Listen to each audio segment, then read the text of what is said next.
কলে চাচা ভোটের আগে পানি ফস করে, ভোটের পরে পানি ফস করে না। যে এক বুড়া ব্যক্তি আসছে ভোট দেওয়ার জন্য, ভোটের ক্যাম্প করে না সবাই, তাই বুড়াকে দেখা সবাই আদর অভ্যর্থনা করে ডাকছে, খুব শ্রদ্ধা সম্মান করতেছে, ক্যাম্পে বসাইছে। যে ক্যাম্পের দায়িত্বে আছে সে বলতেছে, এই চাচা জানকে দাদা জানকে একটা পানি দাও। অমনি তার সামনে একটা 7 আপ নিয়ে আসছে। 7 আপ যখন খুলছে ফস করে উঠছে। বুড়া মেয়ে যখন 7 আপ খায় নাই, 7 আপ খেয়ে খুবই মজা। এবার বলে, চাচা আমি অমুক মার্কেটে ভোট দিয়েন।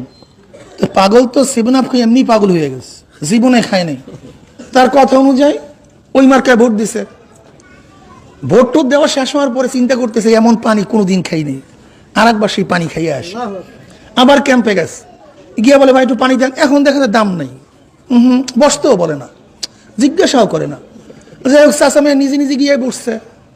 এখন আর আদর নেই, আপ্যায়ন নেই। এখন চাচা একটু পানি দাও, একটু পানি দে চাচারে, বুড়া মেয়ে একটু পানি দে। আগে ছিল কি দাদা, চাচা, খালু, আর এখন কয় কি বুড়া মেয়ে পানি দে। এখন এক গ্লাস সাদা পানি দিস।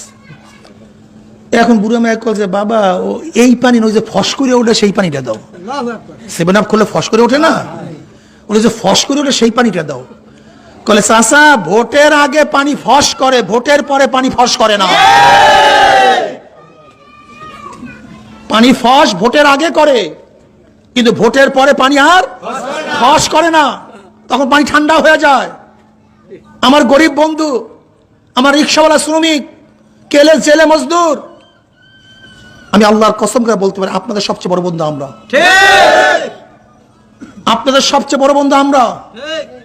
আমাদের অবৈধ পয়সা নাই, কিন্তু কমপক্ষে এতটুকু প্রতিশ্রুতি দিতে পারি, নির্বাচিত হওয়ার পরে আপনাদের বরাদ্দকৃত টাকা এখান থেকে আমরা আত্মসাৎ করব না।